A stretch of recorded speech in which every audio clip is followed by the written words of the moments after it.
그러니까 시집을 보내려면은 허락을 받아야 돼요. 막 동네에서 뛰어노는 스위스 국경에 만들어진 호수가 되겠습니다. 꼬모라고 저번에 그랬더니 그거 요플레 아닙니까? 그렇지? 옛날에 꼬모 요플레 있었거든. 그죠? 꼬모 요플레. 이 허락받는 거는 일반인도 그렇고 귀족들도 그렇고 반드시 영주 허락을 받아야 돼요. 결혼하는 거 굉장히 중요한 일이라서. 그래서 허락을 받아서 결혼을 했어요. 그럼 어떻게 해요?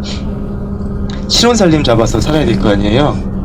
자, 독립을 해야 됩니다. 친정 가서 사는 것도 아니고 시댁 가서 사는 것도 아니고 독립을 나무뼈들 몇 개 세워놓고 여기 말똥이나 소똥 이런 거 이렇게 해가지고 볏짚이랑 해갖고 벽에다 이렇게 바른 다음에 그리고 아주 허술하게 집을 하나 지어놨어요. 거기 들어가서 살면 돼요.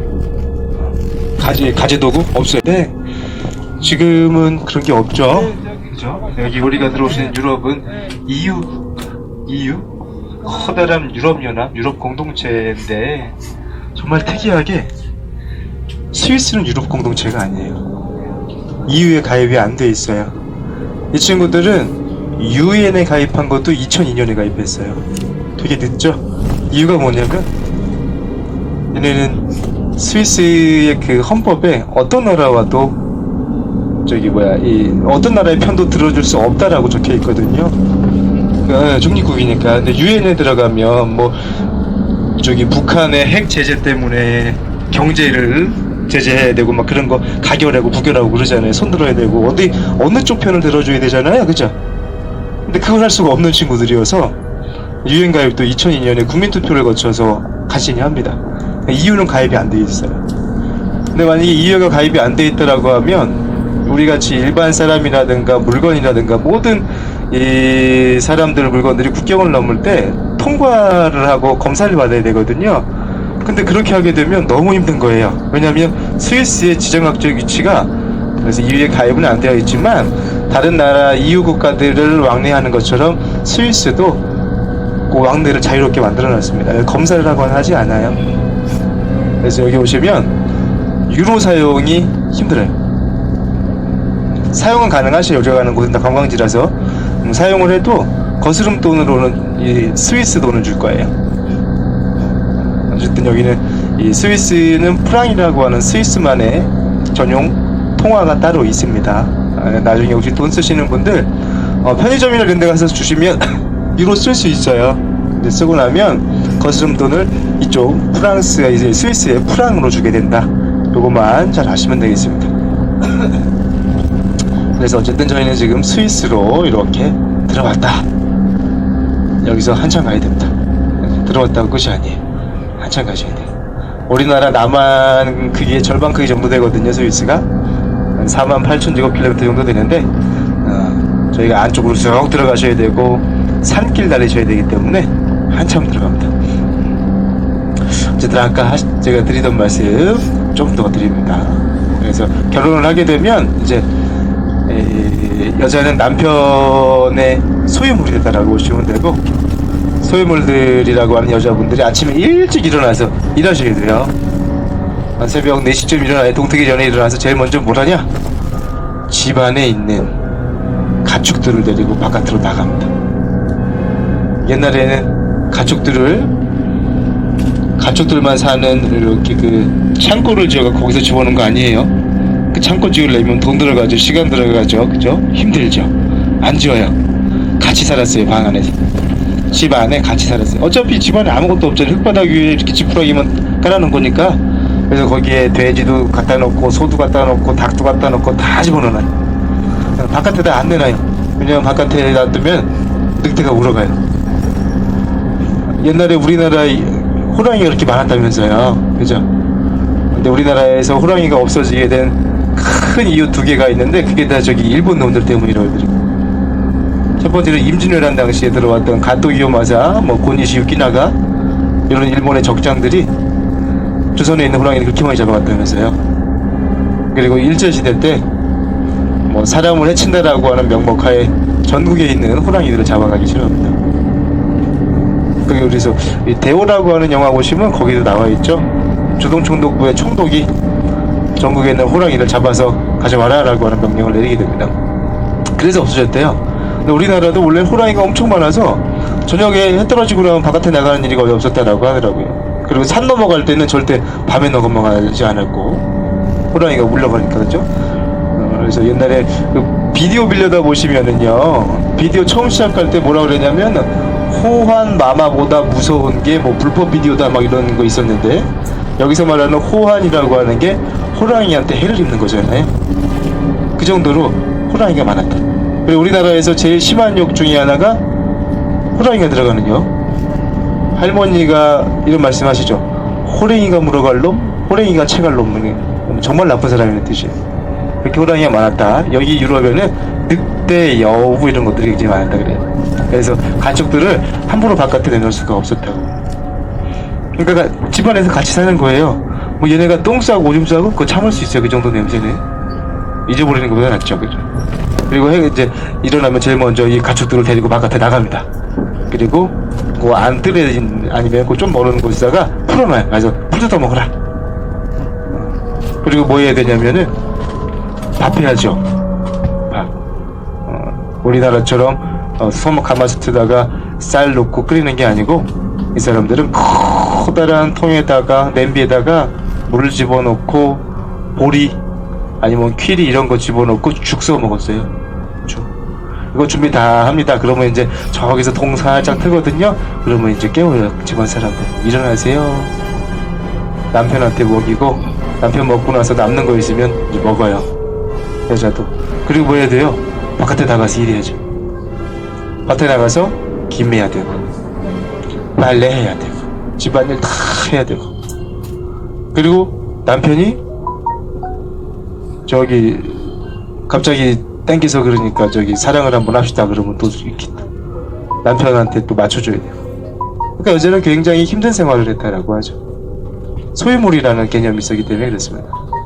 이것도 남편이 착한 남편이면 이 정도예요. 만약에 조금 일 안 하고 농땡이 피는 남편 만난다 그러면 이제 평생 고생하는 거예요.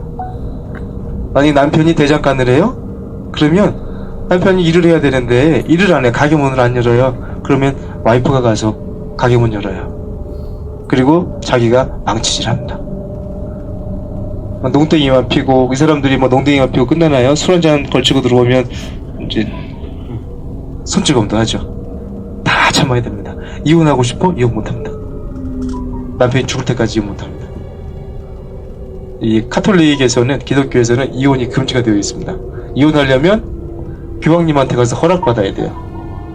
근데 교황님이 그렇게 바쁘신데 일반인들을 뭐 그 이혼서 처리하시겠습니까? 못합니다. 그러면 누구한테 가야 되냐? 영주님한테 가서 일단 허락을 한번 받아야 되는데, 영주님 허락 당연히 안 해주죠. 여자는 애 낳아야 되니까, 애 많이 낳아서 농사 많이 지어서 나한테 세금 갖다 줘야 되는데 당연히 허락을 해주지 않습니다. 그러니까 맨날 뚫고 맞으면서 대장간 가서 영업도 해야 되고 밭에 나가서 풀도 뽑아야 되고 이거 해야 돼요. 그러니까 여자는 얼마나 힘들어요. 그러다가 이제 애가 생기잖아요. 그죠? 그러면 이제 애 낳으면은 쉬냐? 당연히 못 쉬어요. 계속 일해야 돼요. 그러다가 애를 낳죠. 그러면 또 재밌어요. 우리는 요즘은 이제 병원에 가서 애를 낳지만, 저도 집에서 태어났거든요. 그래갖고 저희 누나들이 얘기를 해줘요. 너 태어났을 때 아주 엄동설한이었는데 내가 그때 저기 미역 사러 가느라 아주 혼났다고 막 이런 얘기를 해주셔요. 왜 미역을 그 전에 준비 안 해놓고 애 낳은 다음에 나한테 사러 갔다 왔냐고, 막 막내 누나가 미역 사러 갔다 왔다 그랬거든요. 눈보라가 치는데 막 갔다 왔다고. 애를 집에서 낳잖아요. 그러면 이 산파가 와요. 산파랑 그 조수 한 명이 따라오고, 그 다음에 가족들 그리고 친척들이 다 모여요. 남자는 못 들어가고요. 여자만 집안에 들어갑니다. 남편은 뭐 밖에 나가서 기도를 하든지 아니면 술을 마시러 가든지 신경도 안 써요. 들어가면은 일단은 방을 다 틀어막습니다. 창문 다 닫고 문도 다 닫고 틈과 틈은 다 막아요. 헌겁으로. 이거 왜 그러냐면 애 낳을 때 나쁜 기운이 들어올까봐 다 틀어막아요. 그리고 들어가서 애를 낳습니다. 근데 그 좁은데 불을 또 펴요. 애 낳으면 식혀야 되니까, 그죠? 물 데피느라. 사람 꽉 차있고 불 펴갖고 더워 죽겠지, 그죠? 그래서 문을 못 열어요.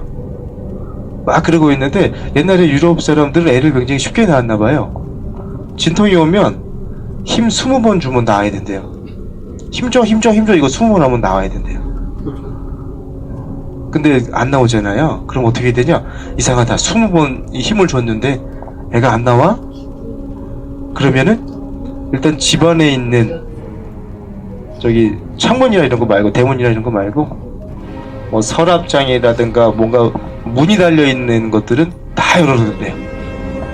빨리 나오라고. 주술적인 의미래요. 그렇게 해서 간신히 애를 낳다. 그러면 애를 시킵니다. 물을 끓였으니까. 시키고 나서 어떤 집에 돈이 좀 있어 하는 집은 애 입에다 이렇게 꿀도 발라주고 한대요. 그리고 나면 애 낳은 이 산모는 어떻게 할까요? 애 낳았으니까 이제 산후조리 해야 될 거 아니에요. 우리나라 2주 정도 합니다. 근데 그런 게 어딨어요. 일하러 가야 됩니다. 바로 애 낳고 바로 갑니다. 옛날에 우리 어머님들이 이런 말씀 하시더라고요. 김에다 애 낳고 또 김해로 가시다래. 그거랑 똑같아요. 애 낳고 나면 바로 일하러 가야 돼요. 산후조리라고 하는 거 없어요. 지금도 유럽에는 산후조리 없습니다. 근데 정말 특이한 거는 이거 다큐멘터리 한번 나왔던 거거든요. 아시아 쪽에는 산후조리 문화가 딱 거의 다 있어요. 그래서 애 낳고 나면 대부분이 한 100일 정도는 몸을 이렇게 추스립니다. 그리고 따뜻하게 해요. 몸은 뭐 땅구멍이 다 열렸다, 몸에 있는 뼈들이 다 벌어져 있다 막 그래가지고 이거 100일 정도 이렇게 몸을 추스리거든요. 좋은 거 먹고, 그죠? 근데 유럽 쪽 되거나 해야 되잖아요. 그거를 이제 아이가 이렇게 빨리, 하루라도 빨리 처녀시대의 몸으로 돌아가야 돼. 그게 남편에 대한 봉사예요. 그래야지 남편이 딴 눈 안 팔고 한눈 안 팔고 또 이제 품을 거 아니에요. 그러면 어떻게 돼요? 또 애가 나오겠죠. 애를 계속 낳아야 되니까 몸을 유지를 해야 돼요. 옛날에요, 내가 대장장이면은 대장간 가서 칼 만들어야 돼요, 남 만들어야 돼요, 그죠? 이거를 평생 하는데 돈은 못 모아요. 왜냐면 영주님이 다 뺏어가니까. 우리가 일하는 농사 짓는 곳, 내가 받은 여기 대장간 요 자리 다 영주님한테 빌린 거거든요. 빌렸으면은 거기에 대한 이자를 계속 갚아야 되죠. 근데 이자가 너무 높아요. 또 예생 생각도 해야 될 거 아니에요. 천국 가야 되니까, 그죠? 교회 땅도 영주님만큼 많아요. 저기 가가지고 일하래요. 그래야지 너 나중에 죽어서 천당 갈 수 있으니까 일해. 가서 그러면 그것도 무엇으로 일해줘야 됩니다. 또 가야 돼. 싸움도 나가야 되고. 남자들의 삶도 여자만큼은 아니지만 굉장히 고달팠다라고 합니다. 옛날 사람들이 그렇게 살았대요.